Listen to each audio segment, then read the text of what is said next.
Welcome to Hood Champion Boxing and Sports. And boxing, you find a way to win or you find a way to lose. Deontay Wilder is back. He's on the map. And many believe Deontay Wilder is up for that unified clash with Oleksandr Usyk.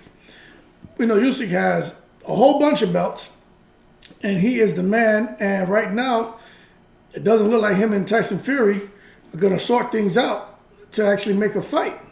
And if they were going to fight, it would probably be May next year. And Usyk doesn't want to wait that long. Okay, the problem with that is Tyson Fury is looking to get back in the ring this December. He has a date already penciled in. And he's already back in training. Could be against Areola. Could be against, what's his name, Derek Chisora. And then I saw some other name, some little chubby guy pop up there today. So who knows who in the hell Tyson Fury is going to be fighting next. But what we do know is Tyson Fury is going to be fighting this December. Now, that being said, since Tyson Fury, after this fight, who knows what is going to happen in that fight. He could get cut. Remember that happened in the fight when he was coming back. And after fighting depression, when he got a bad cut, I think it was it Otto Wallen he fought? Got a horrible cut over his eye. So things can happen. Now, that being said, cut or no cut, Tyson Fury fights in December. January, February, March, April, May, he could be ready by May. But Usyk, he's taking some time off and we get it, but I don't think he wants to wait that long. So come down Deontay Wilder. Deontay Wilder is saying Usyk seems to be a man of his word. Usyk at some times has said Deontay Wilder has a big mouth. Deontay Wilder is like, well, shut my mouth up. Those are the kind of things that were being said. Now, Deontay Wilder is putting that pressure on Usyk to see what Usyk is about, because Usyk wasn't at the fight. He was supposed to be at the fight. He didn't show up at the fight. Deontay Wilder called him up at the end of the first round knockout of Helenius. So it seems to be that Deontay Wilder's focus, his team's focus, is on fighting Usyk. Now, this is the catch, right? Oleksandr Usyk. Could he just have been using Deontay Wilder's name to kind of goad or to kind of get at Tyson Fury to say, you know what? You want to call out AJ? Okay, I'm going to call out Wilder. Now, just because he said he wants to fight Wilder, or he's thinking about fighting Wilder, that doesn't mean he's going to go through with it. Okay, that doesn't mean he's going to go through with it. And I'm going to be honest with you, after what we saw this weekend, see, this is what happened. People were reminded about how special Deontay Wilder is. Okay? And what it also did was it underscored, and I know some people they don't want to give Fury credit for the wins, and I understand. I've heard the arguments. I've had people share some information with me recently that I'm looking at and just trying to make sense of it.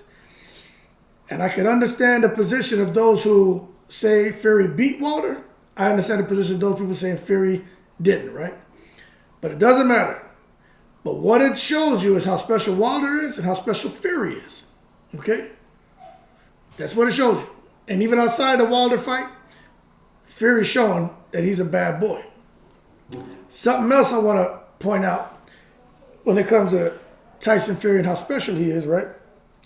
Because Deontay Wilder, I think we can all agree there's just something, that man just got it. When I watched Savannah Marshall, and I know I'm jumping all over the place, but when I watched Savannah Marshall fight this weekend against Clarissa Shields, sorry, my eye is itching, right? She was basically the imprint of Tyson Fury in the ring, and how he was before hooking up with Sugar Hill, right? That herky-jerky style, kind of jogging along, tip, tip, tap, tap, boom, boom, bit, tip, tip, but not just power punching, just soft punches, more or less boxing, being defensive-minded. If they get you to a point where they can get you out of there, they will, but more an accumulation of punches opposed to the one-hitter quitter, okay? So when I listened to Peter Fury talk about how he trained Savannah Marshall, not necessarily training her to be a knockout artist. It was more just boxing, setting up shots, changing ranges, changing the range, changing the distance, changing the punch selection, changing the level of power on shots. And that, for me, that sold me on Tyson Fury not having so many knockouts, or at least devastating knockouts, before getting in there with Wilder and showing his power. Because what he did was he made a style change. He always had the power, he just didn't fight as a power puncher, okay? So, and Caleb Plant, the same thing. The power was there, but he's more defensive-minded and just boxing. But when they decide to sit down on their shots, we see that there's something there.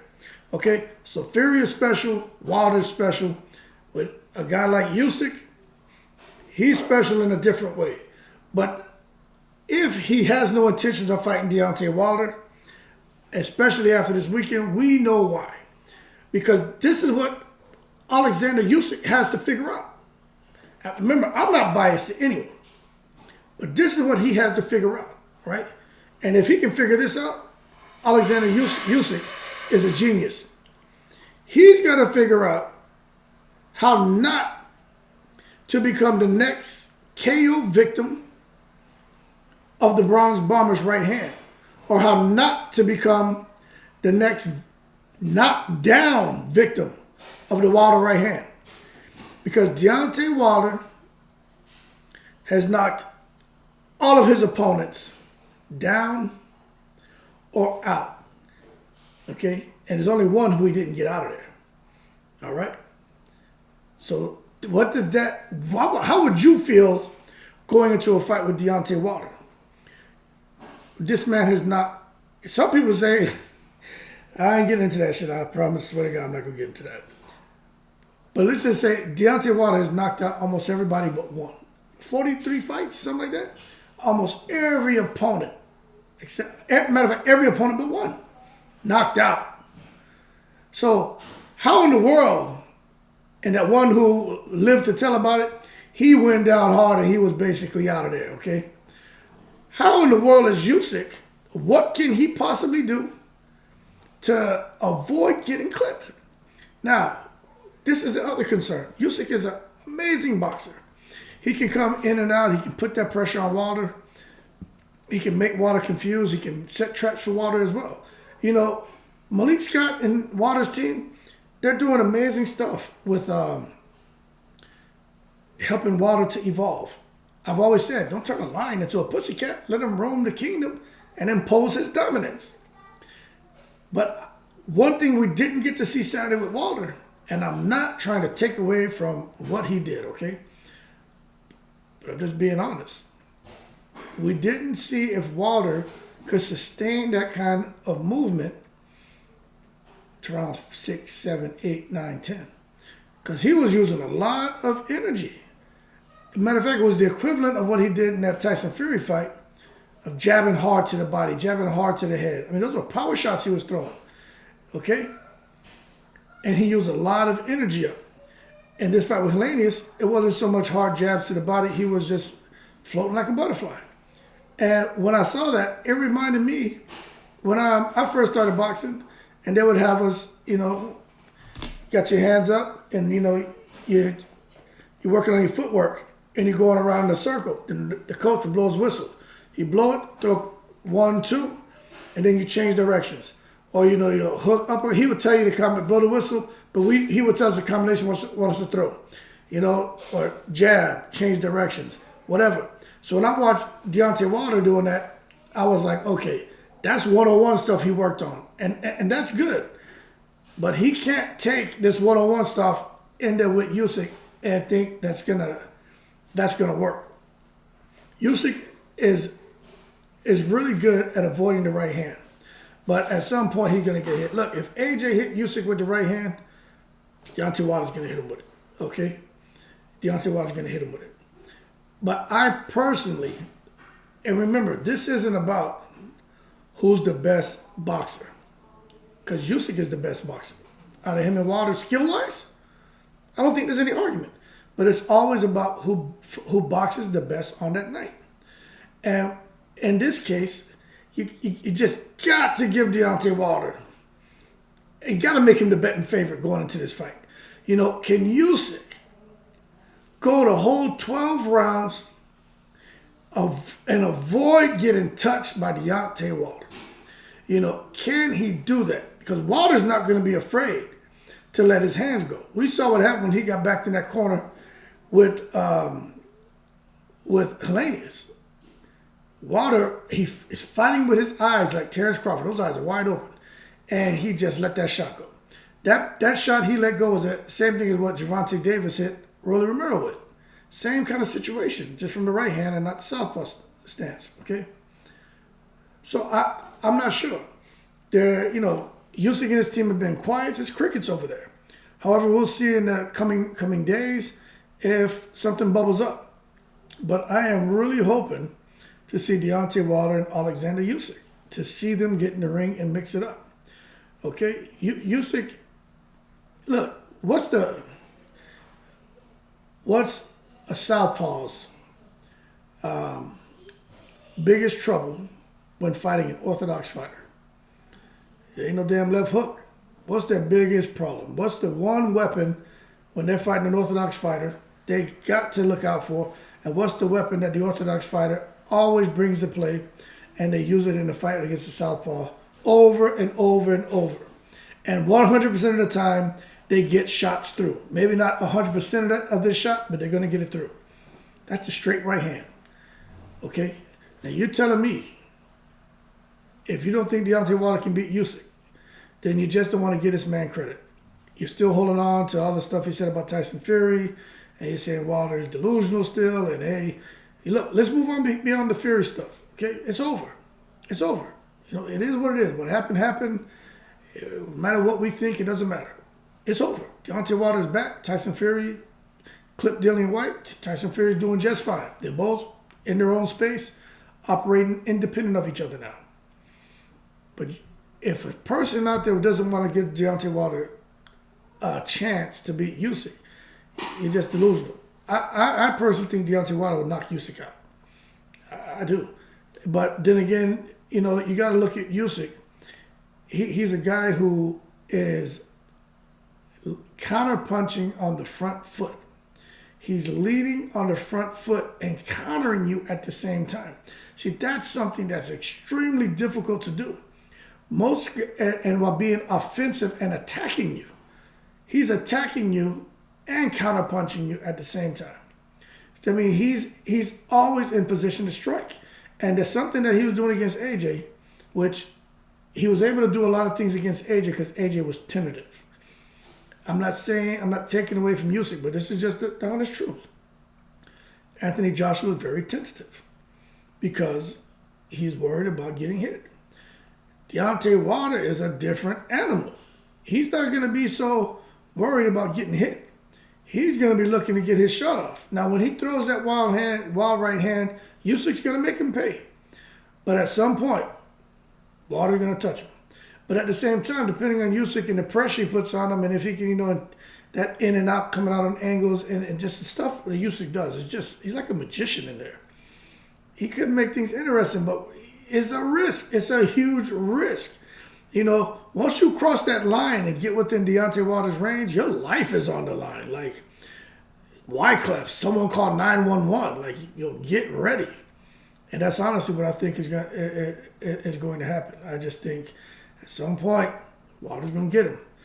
And Wilder's been running. He's been training. But something else that concerns me about Wilder and his team is they said that even when his legs were sore, he would still come, he would still train, he would still do things. Broke his body down and went to recover and kind of, you know, build it back up and to really come into the fight. And I'm going to tell you just from someone who used to, you know, run a lot. You know, when I was in the military, you know, every year, if you scored like out of 100%, if you scored like a 90 or above, you only had to do your fitness test once a year. So I only had to do my fitness test once a year. But I remember when I used to start, you know, back training about 3 months out, getting ready for the fit test, you know, especially if you're not training year round. because you had to do a run and everything, and I wanted to make sure I ran my 1.5 miles in under 9 minutes. So you had to get out there and run those hills, and I used to do that. But I know that if you break your body down like that, especially running hills every day, you have to rest at some point. And if you don't time it right, again, these guys have experts around them, so they know when it's time to recover, and they have the right. They know how to strike the right balance. I know there were times where I didn't strike the right balance, and I've gone, and before the fit test, I would go out and run again, and all of a sudden I was struggling. It's not that I was winded; it's just my legs, and that meant I needed to rest. I mean, I was pushing it too hard. So when I hear them saying his legs were sore, etc., my concern would be at some point in the fight that shows up mid-rounds, and then now he has, like Pacquiao, cramping. You know what I'm saying? And that's what I would hate to see happen with Deontay Wilder. 733 rounds of sparring leading up to the Helenius fight. That's a lot of wear and tear on the body. Now, that keeps you sharp. Those are the right things to do to get that sparring in. But, plus he had to get a lot of that rust off him. But that's a lot. That's a lot. And who in the world are they going to get to emulate that Usyk style? Like what heavyweight fights like Usyk? There's nobody. So it's almost like you just got to focus on your strengths and what you do good, and bring that into the ring. I could see them bringing Spilka in there as a sparring partner. Because Spilka has that kind of herky-jerky style angles, and Spilka had a lot of success against Wilder. And Spilka is probably the closest thing, really, to Oleksandr Usyk. To be quite frank, I'm trying to think of another heavyweight, or even a cruiserweight, who can get in there and bounce around. And that's what he may have to do, is look at a cruiserweight, a southpaw cruiserweight, who can do those things Usyk can do. But rest off the top of the head, I'm thinking Spilka. I think Spilka will be a good sparring partner for him.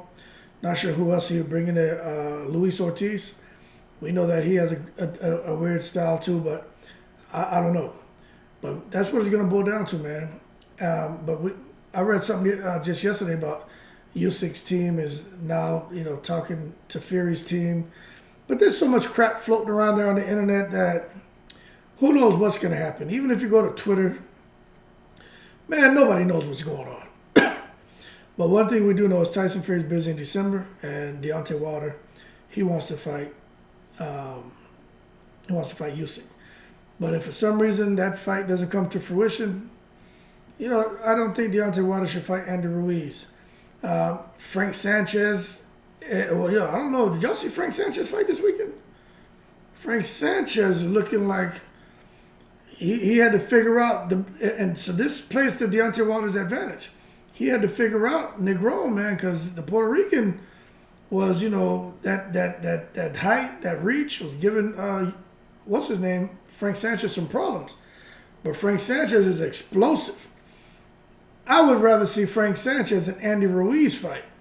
Not Frank Sanchez fighting Wilder, not Ruiz fighting Wilder. Let Wilder, he paid his dues. Let him go fight Usyk. Or Wilder and AJ. Like those are the fights to make. Wilder, Usyk, Wilder, AJ. Fury, I don't think we need to see that again. Fury, Wilder and Ruiz, Wilder and Sanchez, I don't think we need to see that.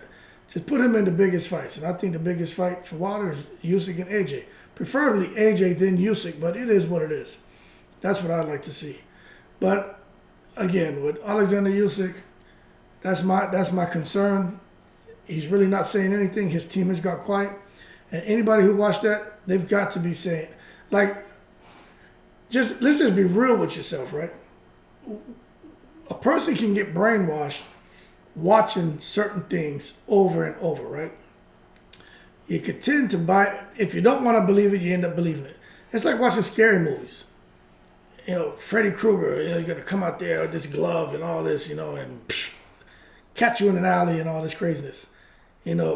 Friday the 13th, Jason, someone's outside my window with this damn hockey mask and a big machete, right? Boom, man, have a machete out there, cutlass, right? what's that? The Texas Chainsaw Massacre. If I go down this dirt road, there's gonna be some crazy ass man with a mask made out of skin. You watch that over and over, you get brainwashed, and you start thinking that shit is real. I know when we were young, we were scared as hell of that. I don't know, maybe y'all weren't, maybe y'all were brave. I know I was scared as hell of some Texas Chainsaw Massacre, Freddy Krueger, and Jason. But Deontay Wilder is today's Freddy Krueger. He's today's Jason. He's today's Texas Chainsaw Massacre. As a matter of fact, the Alabama Chainsaw Massacre. When you watch Deontay Wilder knock people out over and over and over and over, you can't help but say, this is real. I don't want to get in there. But the thing is this is not a movie. This is real. And you see him doing it over, that means you know it's going to happen again. So with Usyk, I don't care what no one says. I don't think he's afraid of no one. He's a spiritual man, good, humble dude. At least that's what it seems. When you see him in interviews, see him on TV, and you read articles on him, right? But you can't tell me he's not like, shh, if I get in here with this man, this is no AJ. This is no Fury. I have to be careful. And he's probably a little apprehensive, which makes him normal. Doesn't make him a coward. So he got to figure out his team, really, because the fighters aren't afraid, but you better believe they can be apprehensive. But his team's going to have to figure out a way to kind of navigate the Usyk shit, because Deontay Wilder's landing those bronze bomber bombs, those Tuscaloosa bombs, and they're going to sink the Usyk ship. And they don't want that. They want to get to the undisputed clash. And trying to sail that ship across the Tuscaloosa seas, the bronze bomber seas, is extremely dangerous. That's the bronze bomber triangle. Nobody gets out of that. Why the hell you gonna sail the Usyk ship through the bronze bomber triangle? Things disappear out there, don't they? So that being said, man, that's my 2 cents on these guys. I'm gonna give you guys more information as I get it. But right now, Wilder's priority is Usyk. Usyk's priority, who knows what it is, because he was supposed to be at the Wilder fight. For those of you saying, oh, how do you know that? Because that's what his team said. That's what they said. That was the word on the street, that he was going to be at the Wilder fight. He was not there. Okay, so it's starting to give the impression that he was just tickling Tyson Fury. So Tyson Fury took at him with the whole AJ mess. Like, we're not waiting for him. He's a Ukrainian. He's a foreigner. He's a sausage and all this stuff that Tyson Fury called him, right? Now, Usyk came back and said, okay, well, two could play that game. But hopefully he's not yo-yoing Wilder around, because Wilder and his team and Al Heyman, all those guys, they're engaging Usyk at this moment. And, boy, if we get that fight, I'm telling you, man, I think Wilder beats him. But I could see Usyk putting pressure on Wilder, making him uncomfortable, and putting him in a situation kind of like that with Ortiz. And at some point, because Usyk can get hit, Usyk has lapses. Usyk will step to you, will dip, step to you, put his head in your chest, and then come back out and do nothing just to mess with you, right? Because he's keeping that constant stress on you mentally, which breaks you down physically. And that's what he did to AJ. And if he comes in there trying that with Wilder, you saw Wilder can hit you with that right hand. See, this is what people don't want to acknowledge, right? Usyk is special, but Wilder can throw that right hand looping. He can throw it from here straight. He can throw it from here. He can throw it like an upper, like he throws that shit from so many crazy angles.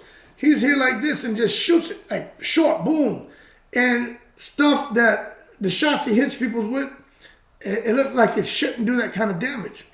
But we already know this is something. I mean, it's something in that man's head. Like, I can't even explain it. I had a friend, I did a video about it. I had a friend who hit hard like that, man. But, you know, he just powerful, man. You know what I'm saying? You can't teach that. And I think y'all watched the video, he hit the man. The guy started begging for his mom. And he was out. He was gone. He was climbing through the lady's door. She heard the ruckus. We were chasing the guy. She opened the door. The guy was trying to crawl in. He was out of there. So Wilder has that kind of power. When you have power like that, man, you got to be careful even wrestling with somebody because they're just hands are just hard and heavy when they move and grab you. That shit hurts. I'm telling you, because I had a partner like that. We used to always play fight and play around, even wrestling with him. His hands, he'd grab you, and with wrestling, his hands hitting you, you just feel like how it's like getting hit by concrete. So Deontay Wilder is a threat for anybody. And outside of Ruiz, I mean, who's he really have? Ruiz, Frank Sanchez. He go fight Dylan White, he'll kill him. He fight, what's his name? Chisora, he'll kill him. Zhang, Hergovic. Zhang could be an interesting fight, boy, because Zhang can fight. But if I think Wilder would get him out of there because Zhang gets hit. And, Wilder hits him, he's out of there. Hergovic probably be a little bit more of a challenge because Hergovic has stamina and can box. And I'm not saying that these guys will beat Wilder. What I'm telling you is, and I've said it before, Wilder's 6'7". He's fighting someone else 6'6", 6'7", around his height with the same reach. It's hard. It's hard for him, especially an intelligent fighter. Zhang's intelligent. Hergovic's intelligent. But Zhang gets hit, so Wilder should blast him out of there. Hergovic gets hit too. But we just have to see, I guess, gotta see Wilder get put in a situation where he's around 6, 7, or 8. How is he going to perform? Is he going to keep it together? Is he going to fall up? Is he going to unravel? See, and that's what's going to make the difference. If someone can get him to those middle to late rounds. But getting there is not easy. But if you ask me, I think Wilder's I think he's going to ride this wave. And I think he's going to bring all the hardware back to Tuscaloosa. I do. If someone hits like that, it's just hard to go against him. Unless he's fighting a guy like Tyson Fury, man. Tyson Fury seems to have kind of figured things out. And I know how some people feel about that. And I get it. And somebody put me onto some stuff, man. And I'm going to do a video on it. He keeps asking, when are you going to do a video? Tomorrow I'm going to try to get it done because the kids will be back in school. I have time. But let me tell you, Deontay Wilder, Usyk, game over. That would be an amazing fight. But before I end this video, again, I just want to, foot stomp. You tell me how in the world you figure Usyk is going to win and what's going to be his strategy. Because to me, he can't develop a strategy until he figures out how he's not going to become the next KO victim of Deontay Wilder. Something that, 42 other fighters? He had 43 fights, so 42 other fighters couldn't figure out. And the one fighter who survived, he got knocked down several times, and some people say he was knocked out. Actually, he said he was knocked out in the first fight. Fury said he was out cold, and he just came to. So Wilder has knocked everybody out. Everyone, all 43 of the opponents have been knocked out. Everyone has been knocked out. That's crazy. Okay, now don't get when I say the thing about Fury, the count he got up, he was allowed to continue, whatever. But he was knocked out. So those was his words. All right? I'm not saying Wilder knocked him out and he won. I'm telling you, Fury said he was knocked out. So we can give Wilder credit for knocking everyone out because he knocked Fury out. Then Fury came too. So how in the hell is Usyk going to not get KO'd? How's he going to not be the next KO victim? You tell me that, because I'm telling you, he can't avoid it. That being said, y'all keep cool. Shout out to all the veterans, people from across all 7 continents. Let's get this thing to 1,000, then I'll figure out what the hell YouTube allows me to do with streams and allowing donations and selling merch and all the other stuff. And then we can really bubble this thing up and have some fun. Y'all keep cool, keep safe. Have a great week. I'm in the breeze.